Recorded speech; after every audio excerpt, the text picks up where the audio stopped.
Saudara, 10 tahun pemerintahan Jokowi, bagaimana capaian infrastruktur dalam satu dekade ini dan sejauh mana pembangunan infrastruktur memberikan efek terhadap perekonomian dalam negeri. Kita akan bahas bersama dengan Suswi Yono Murgiarso, Sekretaris Kementerian Koordinator Bidang Perekonomian, dan Telisa Aulia Valianti, Guru Besar FEB UI. Selamat malam Pak Suswi, selamat malam Ibu Telisa. Selamat malam. Selamat malam, terima kasih. Pak Suswi, pertanyaan pertama saya untuk Anda soal dampak pembangunan infrastruktur selama 10 tahun ini, kemudian pertumbuhan ekonomi, khususnya di wilayah 3T seperti apa, Pak? Ya, terima kasih. Jadi seperti kita ketahui, di dalam 10 tahun terakhir ini, pembangunan infrastruktur sangat masif sekali. Tadi seperti sudah disampaikan beberapa data yang terkait dengan pembangunan jalan tol baru yang kira-kira sampai lebih dari 2.400 kilometer. Kemudian juga beberapa yang terkait pembangunan infrastruktur yang lain, instalasi air minum untuk tenaga listrikan, kemudian juga bendungan, mungkin kami koreksi dari 61 yang sudah selesai beroperasi 53. Jadi ada penambahan ya, Pak? Iya, Pak. Ada penambahan dari 61 jadi 53 yang sudah terrealisasi ya? Kemarin kali baru diresmikan. Nah, sebenarnya kalau lihat data lengkapnya, mungkin lebih mudahnya kita kelompokkan. Di dalam proyek infrastruktur ini ada satu kelompok proyek strategis nasional atau PSN yang selama ini kita juga sudah dorong sejak 2014 sampai 2024. Di dalam pelaksanaan PSN ini kita mulai merealisasikan pembangunan di 2016. Jadi selama 8 tahun ini itu yang sudah selesai ada 205 proyek strategis nasional. Dari 205 ini total realisasi investasinya sudah sekitar 1.855 triliun. Ini dari 205 PSN, sedangkan masih ada 78 dan 233 di dalam daftar PSN terakhir kemarin, yang kalau selesai semuanya itu lebih dari 6.200 triliun.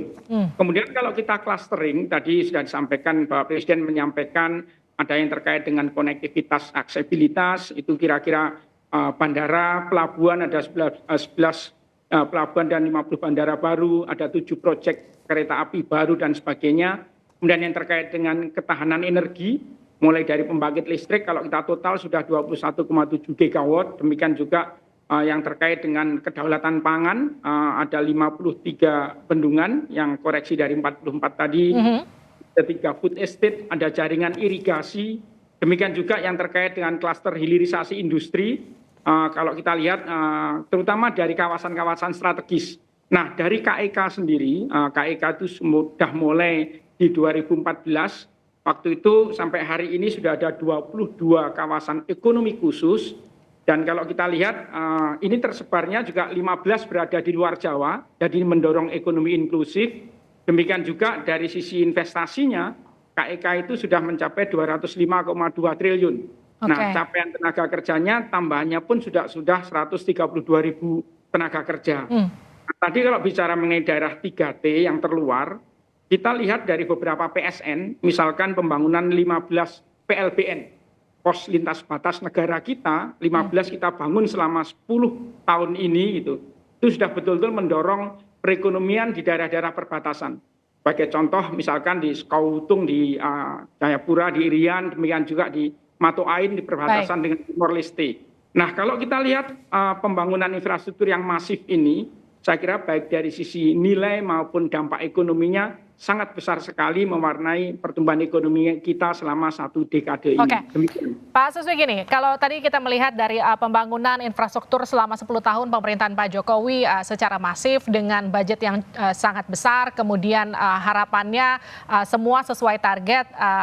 Apa yang membuat pembangunan infrastruktur tidak semuanya kemudian mencapai target, Pak?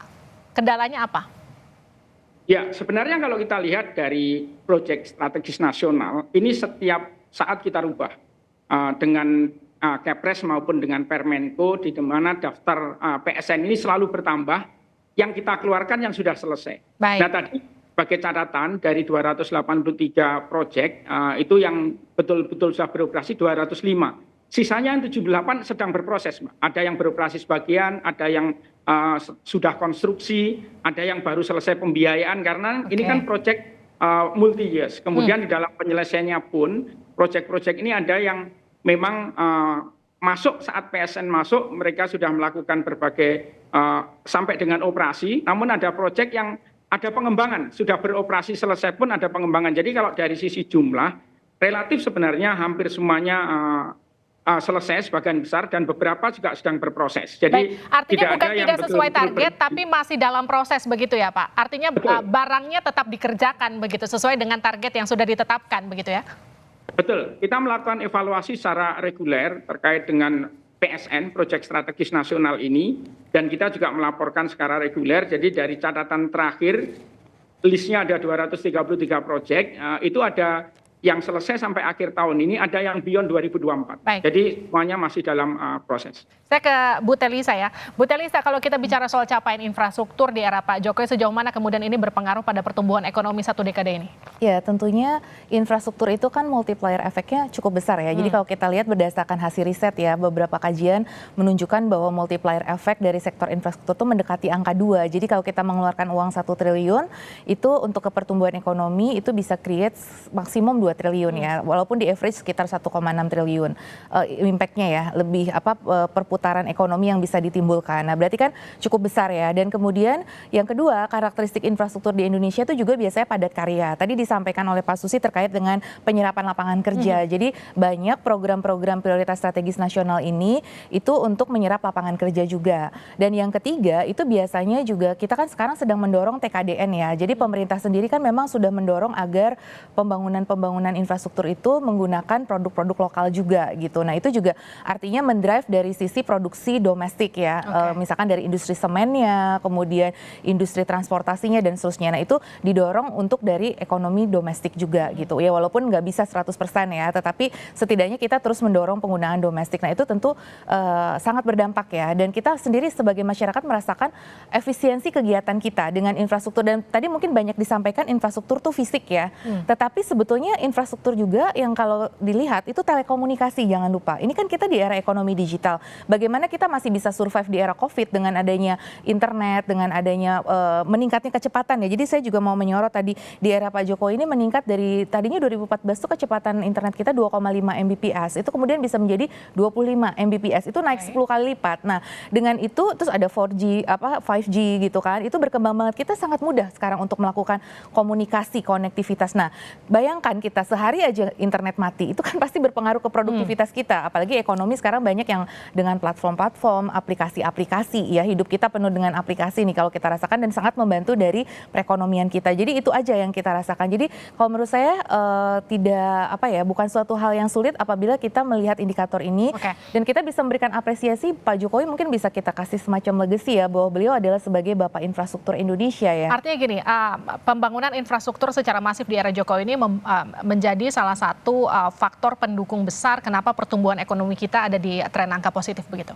Iya, kita selama ini kan bisa menjaga di kisaran angka 5% ya. Jadi itu yang sesuatu hal yang agak langka di tengah kondisi global, tekanan global. Pertumbuhan ekonomi global di angka 3,4%. Iya, kita bisa di atas global, kemudian juga kita masih bisa tumbuh di era COVID ya, meskipun sempat negatif tapi kan langsung naik 7%. Jadi kita pulih lebih cepat juga dibandingkan dengan negara-negara yang melakukan lockdown. Nah, saat itu infrastruktur adalah salah satu sektor yang tetap boleh berjalan tuh di era COVID misalkan. Nah, itulah yang mendorong kita. Jadi menurut kami sih beliau dengan riset-riset yang ada ya, menurut kami sangat layak untuk dinyatakan sebagai Bapak Infrastruktur Indonesia ya, dengan kepemimpinannya, karena tidak mudah ya untuk kalau kita lihat dari sejarah Cina, Singapura dan lain sebagainya, itu dibutuhkan keberanian dalam membangun infrastruktur karena infrastruktur tuh cukup berat ya tantangannya tadi.